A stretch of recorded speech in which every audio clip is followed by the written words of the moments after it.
Good morning students. নবম শ্রেণীর ছাত্রদের জন্য লাভ ক্ষতি প্রশ্নমালা এর আগে একদিন শুরু করেছিলাম। প্রফিট অ্যান্ড লস বলে একটা ভিডিও আমি তোমাদের দিয়েছিলাম। গৃহবন্দী অবস্থায় স্টুডেন্ট তোমরা সবাই বাড়িতে বসে আছো, আমার কথা তোমরা শুনবে, পড়াশোনা এগিয়ে নিয়ে যাবে।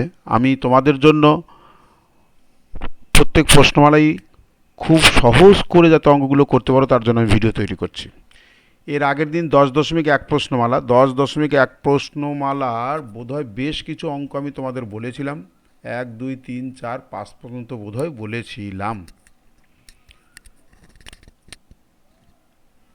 6 নম্বর, আজকে তোমাদের 6 নম্বর থেকে আমি একটু করে দেখাচ্ছি এবং তোমরা ধৈর্য সহকারে অঙ্কগুলো করবে। খুব ছোট ছোট করে অঙ্ক করেছি, সুন্দর করে গুছিয়ে লেখার চেষ্টা করেছি। আশা করি তোমাদের খুব উপকারে লাগবে। যারা আগে অঙ্কগুলো করেছো তবু আমার এই অঙ্কগুলো দেখবে, অনেক সুবিধা পাবে। যেমন 4 নম্বর অঙ্কের বেলায় আমি বলেছিলাম, দেখো তোমাদের বইতে 4 নম্বর বেলায় 1টি লেবুর ক্রয়মূল্য বের করে লাভ ক্ষতি হিসাব করেছে। এখানে আমার মনে হয় 12টি লেবুর ক্রয়মূল্য বের করে লাভ ক্ষতি হিসাব করাটাই বেশি সুবিধাজনক। আমি এখানে অঙ্কটা করিনি, তবু বলছি 1টি লেবুর ক্রয়মূল্য 3 টাকা, তাহলে 12টি লেবুর ক্রয়মূল্য হবে 36 টাকা। তেমনি 12টি লেবুর বিক্রয় মূল্য হবে 42 টাকা, তাহলে লাভ হবে মোট 6 টাকা। তাহলে এখানে যাই হোক, আমি শুধু বলছি 1টি লেবুর ক্রয় মূল্য বের করে করেছে না, তোমরা এটাকে 12টি লেবুর ক্রয় মূল্য বের করে করবে, দেখবে অঙ্কটা সহজ হবে। 5 নম্বর অঙ্কটাও বলেছিলাম। 5 নম্বর অঙ্কটা বলে আজকে তোমাদের আমি 6 নম্বর অঙ্ক থেকে পড়াচ্ছি। তার আগে একটু ছোট্ট ভিডিও দেখো। লাভ ক্ষতির প্রথমেই আমি এটা বলেছিলাম, যদিও তোমাদের বই দেখে আমি বলেছিলাম, এখানে আবার আমি লিখেছি, তোমরা একটু দেখে নাও। ওই লেখাগুলি আমি লিখেছি। লাভ ক্ষতি প্রশ্নমালা 10.1-এর কী ফর্মুলা, এখানে এমন কিছু সূত্র নেই। লাভ ইকুয়াল টু বিক্রয় মূল্য মাইনাস ক্রয় মূল্য। যখন বিক্রয় মূল্য বেশি হবে, ক্রয় মূল্য কম হবে, তখন লাভ হবে, এটা বলেছিলাম। আবার আমি নতুন করে লিখেছি, লিখে তোমাদের দেখাচ্ছি, এটা প্রশ্নমালার উপরে লেখা থাকবে। ক্ষতি ইকুয়াল টু তাহলে ক্রয় মূল্য বিয়োগ বিক্রয় মূল্য। তখন এখানে বোঝাই যাচ্ছে তাহলে ক্রয় মূল্য যখন বেশি, আমার কেনা দাম বেশি কিন্তু বিক্রয় করার দাম কম, তখন তো ক্ষতি হবেই।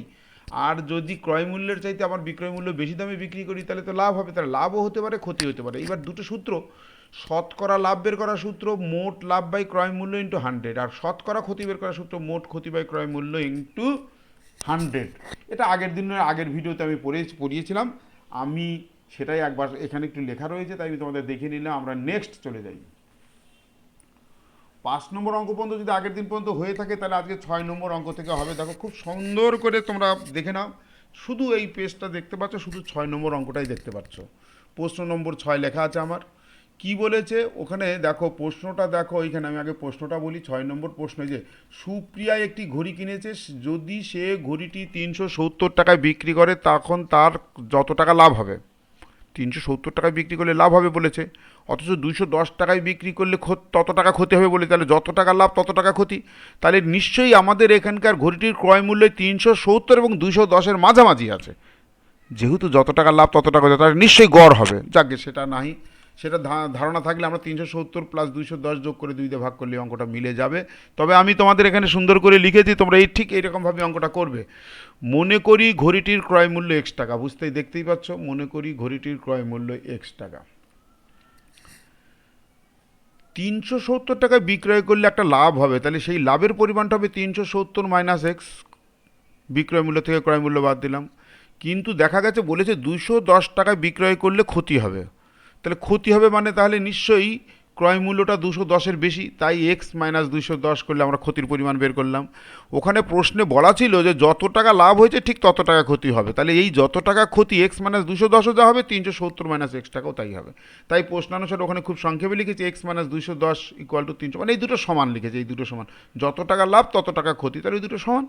সেখান থেকে সমাধান করলে খুব সহজেই মাইনাস এক্সটাকে এপারে নিয়ে আসলে 2x ইজিক্যাল টু 210 ওপারে গিয়ে প্লাস হবে। আমি এখানে একবারে লিখেছি, দেখো খুব সুন্দর করে। ঘড়িটির ক্রয় মূল্য X টাকা বের করতে হবে, তাহলে X বের করতে গেলে 370 প্লাস 210/2।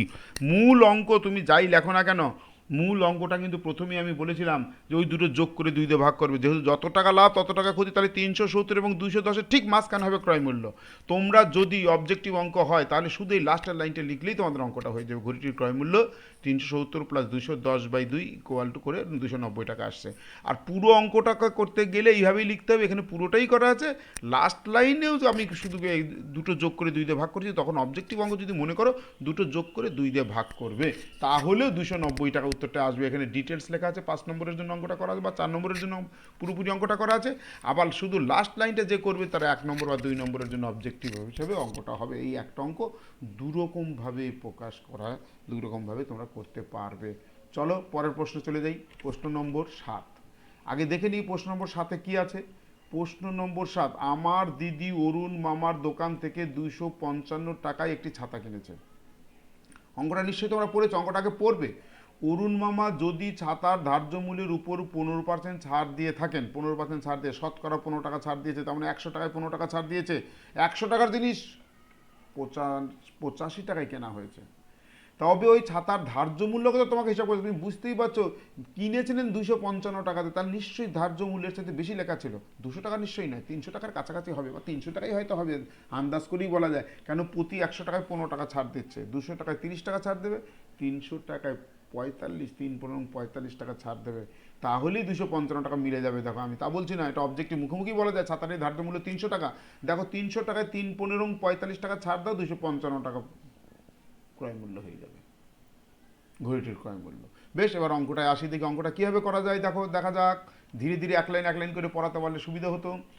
এই অঙ্কটাকে সমস্যার আগে সাজিয়ে নিলাম। আগে তোমাদের বইতে যখন লেখা থাকে গণিতের ভাষায় সমস্যাটি হলো, গণিতের ভাষায় সমস্যাটি হলো, দেখো আমি একটু ডিজাইন করলাম গণিতের ভাষা, তাহলে আমি সংক্ষেপে লিখেছি সমস্যাটি হলো ধার্য মূল্য বিক্রয় মূল্য। ধার্য মূল্য যদি 100 টাকা হয় সেক্ষেত্রে বিক্রয় মূল্য 15 টাকা ছাড় দেবে, তো 100 বিয়োগ 15 = 85 টাকা হবে। এইবার এখন ব্যাপার যে ধার্য মূল্য কত ছিল সেটা তোমাকে বলিনি। ধার্য মূল্য, এখানে ধার্য মূল্য একটা রেফ হবে, বানানটা একটা পরে দেখে পরে দিয়ে পরে এখানে দিয়ে দেবো বানানটা। ঠিক আছে থাক। আচ্ছা এইবার 100 টাকা, তার মানে অঙ্কটা হচ্ছে ধার্য মূল্য 100 টাকা হলে বিক্রয় মূল্য হবে 85 টাকা। 100 বিয়োগ 15, 85 টাকা। এইবারে 255 টাকা বিক্রয় হয়েছে, মানে ওই দোকানদারের বিক্রয় মূল্য 255 টাকা। এখানে বিক্রয় মূল্য বা ক্রয় মূল্য, যদি এখানে আমরা প্রশ্নটা কী ছিল একবার দেখে নিই। বলেছে আমার দিদি অরুণ মামার দোকান থেকে 255 টাকা ছাতা কিনে, তাহলে একটা ক্রয় মূল্য, দিদির ক্রয় মূল্য, দোকানদারের বিক্রয় মূল্য। তাহলে ওইখানে আমি যেটা লিখেছি দোকানদারের, এখানে কোনো কথা উল্লেখ করিনি, তোমরা অবশ্য বিক্রয় মূল্য লিখেছি, মানে এটা দোকানদারের বিক্রয় মূল্য মানে দিদির ক্রয় মূল্য। তাহলে ধার্য মূল্য এখান থেকে আমি ক্রয় মূল্যও লিখতে পারি। তাহলে ধার্য মূল্য 100 টাকা হলে ক্রয় মূল্য, ধার্য মূল্য যদি 100 টাকা হয়, ক্রয় মূল্যই করে দিলাম, ক্রয় মূল্য 85 টাকা। কার ক্রয় মূল্য? দিদির ক্রয় মূল্য আর দোকানদারের বিক্রয় মূল্য। বেশ, আমি ক্রয় মূল্য করে দিলাম।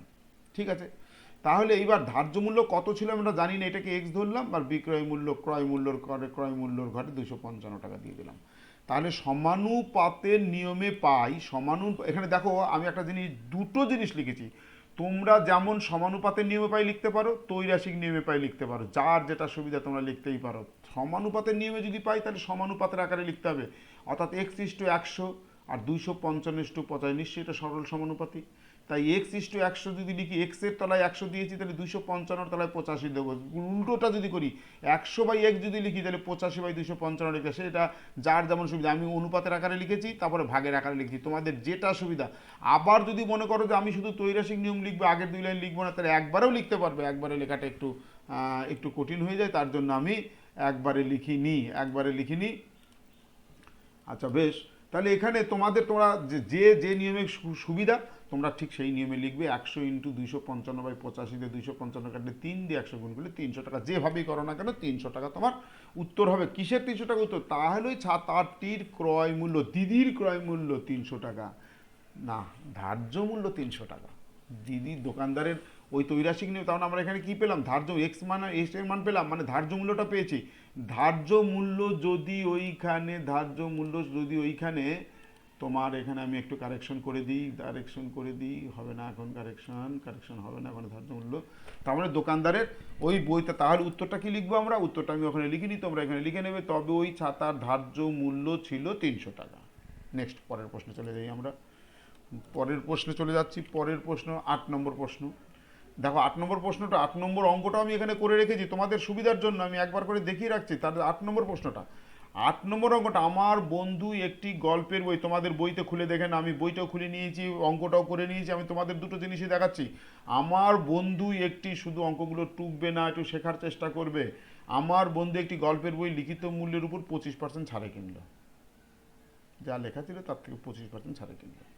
সে যদি ওই বইটি লিখিত মূল্যেই বিক্রি করে, তার মানে বইটির দাম যদি 100 টাকা লেখা থাকে, 75 টাকায় কিনে এনেছে, সে 100 টাকায় আবার বিক্রি করছে, ব্যাপারটা এইরকম। যদি 200 টাকায় কেনা থাকে, তাহলে 25% ছাড় মানে 50 টাকা ছাড় পেয়েছে। আমরা 200 কেন ধরবো, 100 টাকা ধরিয়ে করবো। তাহলে দেখা যাক এই অঙ্কটা, 8 নম্বর প্রশ্নটা আবার বলছি, আমার বন্ধু একটি গল্পের বই লিখিত মূল্যের উপর 25% ছাড়ে কিনলো। অর্থাৎ লিখিত মূল্য যদি 100 টাকার লেখা থাকে, তাহলে 25% ছাড় দিয়ে সে 75 টাকায় কিনে এনেছে, কিন্তু বিক্রি করছে আবার 100 টাকায়। তাই অঙ্কটা এইরকমভাবেই করবো আমরা। দেখো, মনে করি বইটির ধার্য মূল্য 100 টাকা। এইবার ধার্য মূল্য বানানটা হয়েছে। মনে করি বইটির ধার্য মূল্য 100 টাকা, আমরা এটা ধরে নিলাম। 25% ছাড় দিয়েছে, তাহলে কিনতে যখন গিয়েছিল ওই ছেলেটা বা দিদিকে যখন কিনেছিল, তখন 100 থেকে 25 টাকা বাদ দিয়ে দিয়েছে, 75 টাকায় কিনে নিয়ে এসছে। তাহলে দিদির বইটির ক্রয় মূল্য, বা বন্ধু, বন্ধু ছিল না দিদি ছিল, একবার দেখে নিই কী ছিল প্রশ্নটা।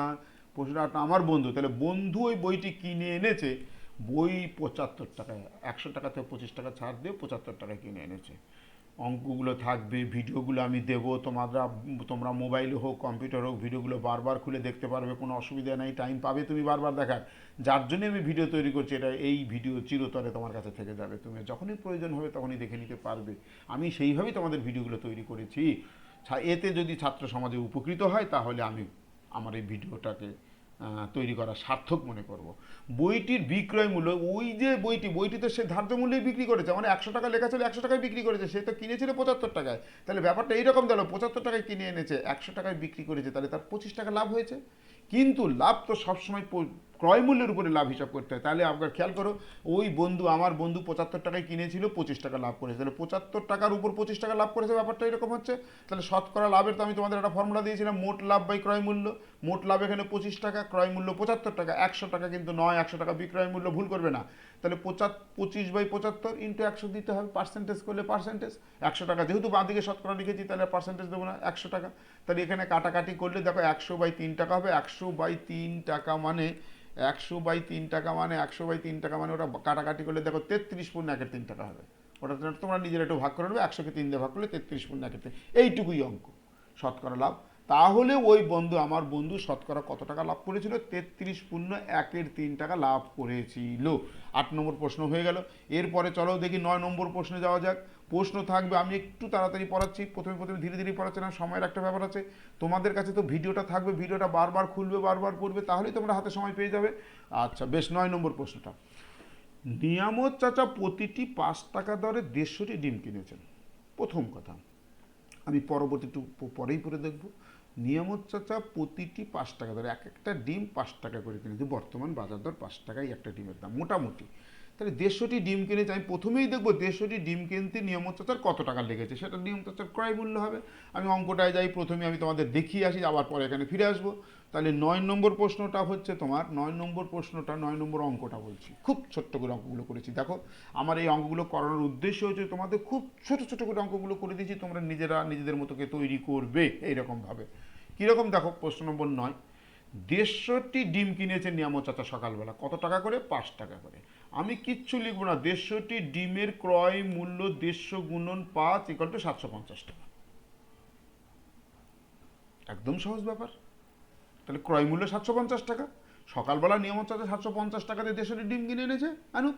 এইবার ডিমগুলো আনতে গিয়ে দেখা গেছে কয়েকটা ডিম ভেঙে গেছে। দেখো এখানে আসিফ চাচা কোথায়, নিয়ামত চাচা 8টি ডিম ফেটে গেছে আনতে গিয়ে, পরে দোকানে এসে আবার দেখে 7টি ডিম পচে গেছে। ইস, 150টি ডিম কিনে আনলো, 8টি ডিম ফেটেই গেল নষ্ট, আবার 7টি ডিম পচে গেল, সেটাও ফেলে দিতে হলো। নিয়ামত চাচাটা তাহলে কমে গেল ডিম, আর তো 150টি নাই। নিয়ামত চাচা 150টি থেকে 8টা বাদ যাবে এবং 7টা বাদ যাবে, 8টা 7টা 15টা বাদ গেলে 135টি ডিম থাকবে। তখন নিয়ামত চাচা প্রতিটি ডিম 6 টাকা দরে বিক্রি করেছে।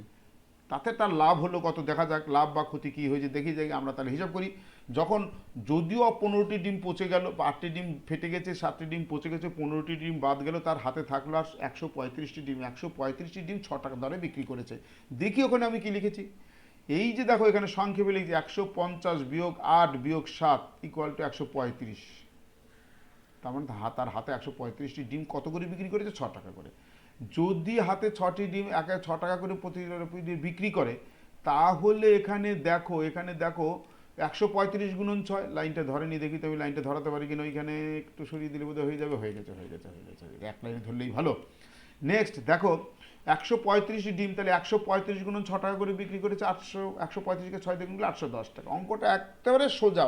নিয়ামত চাচা ডিমগুলো কিনে এনেছিল 750 টাকায়, সেই ডিমগুলোর থেকে 15টা ডিম নষ্ট হয়ে গেছে, বাদ চলে গেছে। 135টি বিক্রি করেছে, তবু তো 135টি 6 টাকা করে বিক্রি করে 810 টাকা পেয়েছে। তাহলে অবশ্যই 750 টাকায় কিনে এনেছে, 810 টাকায় বিক্রি করেছে, তাহলে নিশ্চয়ই লাভ হয়েছে। তাহলে 750 টাকায় মোট লাভ, আমি বিয়োগ করেও দেখিয়ে দিয়েছি, তোমরা ঠিক এইরকমভাবে লিখবে। 750 টাকায় মোট লাভ 810 মানে 750 করলে 60 টাকা বিয়োগ করলে হচ্ছে। দেখো সে বিয়োগটা তোমরা নিশ্চয়ই পেরে যাবে।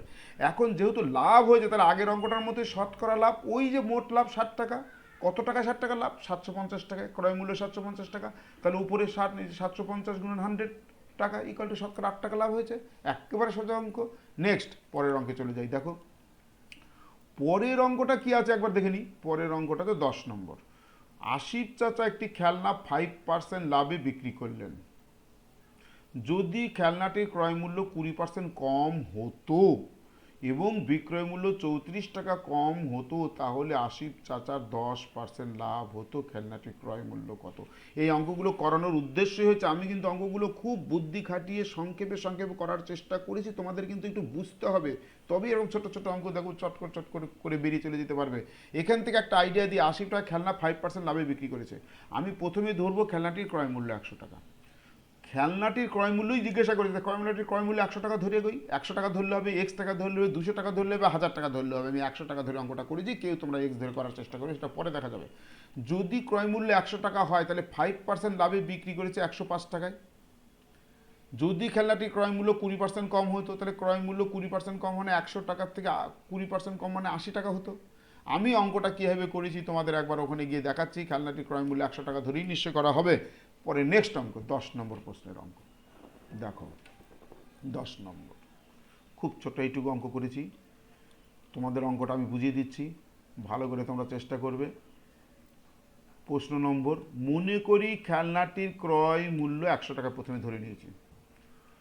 প্রথম ক্ষেত্রে বিক্রয় মূল্য 5% লাভে বিক্রয় করেছিলেন, তাহলে 100 টাকায় 5 টাকা লাভ করেছে, মানে প্রথম ক্ষেত্রে বিক্রয় মূল্য 105 টাকা। দ্বিতীয় ক্ষেত্রে বিক্রয় মূল্য, তাহলে দ্বিতীয় ক্ষেত্রে ক্রয় মূল্যটা কিন্তু আর 100 টাকা নেই, 80 টাকা আছে। আমার এখানে একটা লাইন লিখলেই ভালো হতো। প্রথম দ্বিতীয় ক্ষেত্রে ক্রয় মূল্য, তোমরা একটা লাইন এখানে লিখে নেবে, আমি এখন লিখতে গেলে সময় লাগবে, লিখে নেবে। প্রথম মনে করি খেলনাটির ক্রয় মূল্য 100 টাকা, তখন বিক্রয় মূল্য 105 টাকা। দ্বিতীয় ক্ষেত্রে ক্রয় মূল্য নিশ্চয়ই 80 টাকা, এখানে লাইনটা লিখতে, দ্বিতীয় ক্ষেত্রে ক্রয় মূল্য 80 টাকা। তাই সেই 80 টাকারও দ্বিতীয় ক্ষেত্রে বিক্রয় মূল্য সেই 80 টাকার উপরে 10% লাভ করেছে। 80 গুণন 110/100 টাকা লাভ করেছে। লাভটা আগে ধরে নিয়েছি আমি, একটু চিন্তা করে দেখবে। আমি কিন্তু এই 34 টাকাটা এখন কাজে লাগাচ্ছি না। দ্বিতীয় ক্ষেত্রে বিক্রয় মূল্য, আগে ক্রয় মূল্য, এখানে একটা লাইন লিখে নাও তো বাবা। দ্বিতীয় ক্ষেত্রে ক্রয় মূল্য 100 টাকা, তাহলে দ্বিতীয় ক্ষেত্রে বিক্রয় মূল্য 80 গুণন 110/100 টাকা ইকুয়াল টু 88 টাকা। তাহলে প্রথম ক্ষেত্রে বিক্রয় মূল্য 105 টাকা হয়েছিল, দ্বিতীয় ক্ষেত্রে বিক্রয় মূল্য 88 টাকা। তাহলে এই দুইবারের বিক্রয় মূল্যের মধ্যে পার্থক্য কত টাকা আমি দেখতে পাচ্ছি। বিক্রয় মূল্যের পার্থক্য মানে দুই ক্ষেত্রে বিক্রয় মূল্যের পার্থক্য 105 বিয়োগ 88 টাকা ইকুয়াল টু 17 টাকা। তাহলে বিক্রয় মূল্যের পার্থক্য যখন 17 টাকা, তখন ক্রয় মূল্য কিন্তু আমার 100 টাকা ধরা ছিল। বিক্রয় মূল্যের পার্থক্য যখন 17 টাকা, তখন ক্রয় মূল্য কিন্তু আমাদের 100 টাকা ধরা ছিল। আবার বলছি ভালো করে বুঝে নাও। এখানে বিক্রয় মূল্যের পার্থক্য মানে আমি যখন 100 টাকা ক্রয় মূল্য ধরেছি, তখন দুইবারের বিক্রয় মূল্যের মধ্যে পার্থক্য 17 টাকা হচ্ছে। পার্থক্য যদি 17 টাকা হয়ে থাকে ক্রয় মূল্য নাকি 100 টাকা, তাহলে পার্থক্য যদি 34 টাকা হয়ে থাকে, তাহলে 17কে 2 দিয়ে গুণ করলে 34, তাহলে ক্রয় মূল্য নিশ্চয়ই 200 টাকা হবে। পার্থক্য যদি 17 টাকা হয়ে থাকে, পার্থক্য যদি 17 টাকা হয়ে থাকে, ভালো করে বুঝে নাও, তৈরাসিক করলেও হবে, এখানে তৈরাসিক আমি আর করিনি, মুখে মুখে হয়ে গেছে। যদি কেউ যদি মনে করো তৈরাসিক করবে, যখন পার্থক্য 17 টাকা তখন ক্রয় মূল্য 100 টাকা, যখন পার্থক্য 34 টাকা তখন ক্রয় মূল্য 200 টাকা। আমি ডাবল করে দিয়েছি, 17 দুগুণে 34, 100 দুগুণে 200। তোমরা যদি কেউ মনে করো না এখানে তৈরাসিক করবে, এখানে করতেই পারো। বিক্রয় মূল্যের পার্থক্য ক্রয় মূল্য, যখন বিক্রয় মূল্যের পার্থক্য 17 টাকা তখন ক্রয় মূল্য 100 টাকা, যখন বিক্রয় মূল্যের পার্থক্য 34 টাকা তখন ক্রয় মূল্য কত হবে, সেটাকে এক্স ধরে নিয়ে আমি হিসাব করে বের করব। তাতে আমি খুব সহজে বলছি 17কে 2 দিয়ে গুণ করলে 34, তাহলে 100কে 2 দিয়ে গুণ করলে 200 টাকা হবে। তাই সংক্ষেপে একবারে লিখে দিয়েছি, বিক্রয় মূল্যের পার্থক্য 34 টাকা হলে ক্রয় মূল্য, ওই জিনিসটির ক্রয় মূল্য 200 টাকা হবে। আমি এই 10 পর্যন্ত অঙ্কগুলো আমি তোমাদের সহযোগিতার জন্য আমি করে রেখেছি, আমি তোমাদেরকে ছাড়লাম। তোমরা এই অঙ্কগুলো খুব সুন্দর সুন্দর করে তৈরি করবে। তোমরা খুব সুন্দর করে তৈরি করলেই আমি খুশি হব। আজকে এখানেই থাকছে, দেখা যাক এর পরবর্তী অঙ্কগুলো তোমরা চেষ্টা করবে।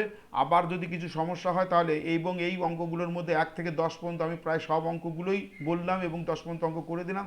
তোমরা এই পর্যন্ত সম্পূর্ণ নিজেরা করবে। করার পর তোমাদের এইগুলো অঙ্ক কোনো বুঝতে কোনো কিছু অসুবিধা হলে আমার সঙ্গে যোগাযোগ করবে, আমি বুঝিয়ে দেওয়ার চেষ্টা